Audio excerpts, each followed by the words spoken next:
दोस्तों, कभी कभी इंसान ना टूटता है ना बिखरता है, बस थक जाता है। कभी खुद से, कभी किस्मत से, तो कभी अपनों से। दोस्तों, एक समय की बात है, महात्मा बुद्ध अपने शिष्यों के साथ कहीं दूर प्रवचन के लिए जा रहे थे। गर्मी का मौसम था और गर्म हवा चल रही थी, जिससे सफर करना मुश्किल हो रहा था। परंतु उन्हें क्योंकि प्रवचन देने जाना बहुत ही जरूरी था, महात्मा बुद्ध अपने शिष्यों के साथ पैदल ही सफर कर रहे थे। काफी दूर पैदल चलने के बाद महात्मा बुद्ध को एक सुंदर बाग दिखाई दिया, जिसके बाद महात्मा बुद्ध ने सभी को इस बाग में आराम करने का आदेश दे दिया। वह गर्मी में सफर करके आए थे, इसलिए सभी को प्यास लगी थी, परंतु उस बाग में पानी नहीं था और सभी शिष्य प्यास के कारण बेचैन हो रहे थे। महात्मा बुद्ध ने सभी की परेशानियों को देखते हुए एक शिष्य को कहा कि तुम उस बड़े पत्थर के ऊपर खड़े हो जाओ और मुझे बताना कि किस तरफ से ठंडी हवा आ रही है। उस शिष्य ने ऐसा ही किया। वह उस बड़े पत्थर के ऊपर गया और जाकर खड़ा हो गया। वह समझ गया कि ठंडी हवा किस दिशा से आ रही है। वह महात्मा बुद्ध के पास गया और उनसे बताया, गुरुजी, ठंडी हवा पश्चिम दिशा से आ रही है। महात्मा बुद्ध ने उसे आदेश दे दिया कि जरूर उस दिशा में थोड़ी दूर पर या तो कोई नहर है या फिर तालाब है, तुम वहां जाकर सभी के लिए पानी लेकर आओ। वह होनहार विद्यार्थियों में से एक था और चालाक भी था, इसलिए महात्मा बुद्ध ने उसी को चुना। उसने महात्मा बुद्ध के आदेशों का पालन करते हुए पानी की तलाश में सफर शुरू किया। काफी देर पैदल चलने के बाद वहां एक तालाब के पास पहुंचा, जहां उसे पानी मिला और महात्मा बुद्ध की सूझबूझ से बहुत ही खुश हुआ। वह पानी भरने ही वाला था, तब उसे तालाब में कुछ जानवर नहाते हुए दिखाई दिए।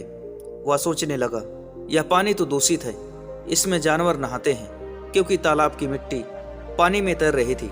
वह यह सोच ही रहा था कि तभी कुछ जानवर, जिनके पैरों में बहुत ज्यादा कीचड़ लगे थे, वह उस तालाब में घुस गए और नहाने लगे, जिससे तालाब की बहुत सारी मिट्टी पानी में आकर मिल गई। अब वह पानी किसी भी प्रकार से पीने लायक नहीं बचा था। उस शिष्य को जानवर पर बहुत क्रोध आया और वह क्रोधित मन लिए वहां से चला गया और महात्मा बुद्ध के पास पहुंचा। उसने महात्मा बुद्ध से जानवरों की शिकायत करते हुए कहा कि गुरुजी, वह पानी पीने लायक नहीं है, क्योंकि उसमें बहुत सारे जानवर नहाते हैं, जिस कारण उस पानी में मिट्टी के बहुत सारे कण मिले हुए हैं। वह पानी पीने लायक नहीं है। यह सुनते ही सारे शिष्य प्यास से और भी ज्यादा व्याकुल होने लगे। उन्होंने महात्मा बुद्ध से कहना शुरू किया कि यदि गुरुजी हम यहाँ पर और रुके तो हमारी मृत्यु अवश्य हो जाएगी, इसलिए हमें चलते रहना चाहिए। समस्या होगी, परंतु क्या पता हमें आगे जल मिल जाए। महात्मा बुद्ध ने सभी को शांत करते हुए कहा कि तुम बैठ जाओ, पानी उसी तालाब से आएगा और स्वच्छ पानी आएगा। बस तुम मेरे आदेश का पालन करो और थोड़ी देर तक इंतजार करो, जब तक मैं आदेश न दे दूं। कुछ देर हुई। महात्मा बुद्ध ने उस शिष्य के साथ एक और शिष्य को भेजा और कहा, अब जाओ, वह पानी स्वच्छ है, अब तुम पानी लेकर आओ। वह दोनों कहते हैं कि ऐसा कैसे हो सकता है। वह उस तालाब में पहुंचे और वह महात्मा बुद्ध की बातों को याद करने लगे, क्योंकि पानी सच में साफ हो चुका था। उस तालाब में कोई भी जानवर नहीं नहा रहा था और मिट्टी के सभी कण तालाब की सतह पर बैठ चुके थे, जिस कारण पानी ऊपर नजर आ रहा था। जल दोनों शिष्यों ने भर लिया और आकर सभी को पिलाया, जिसके बाद उन्होंने महात्मा बुद्ध से पूछा कि ऐसा कैसे हो सकता है कि वह पानी स्वच्छ हो गया, वह दूषित पानी था। महात्मा बुद्ध ने शिष्यों को उपदेश देते हुए कहा कि वह पानी दूषित नहीं था।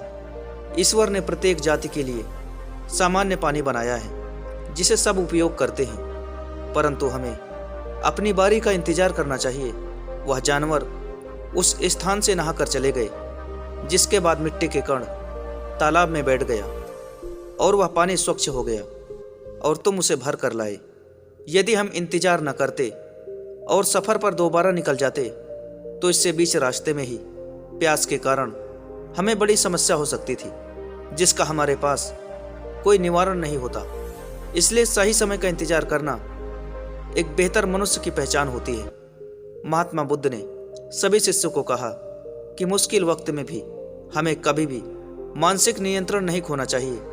सोच समझकर फैसला लेना चाहिए, वरना हमें इसका नुकसान बहुत बड़ा देखने को मिल सकता है, जिसका शायद हमारे पास निवारण ना हो।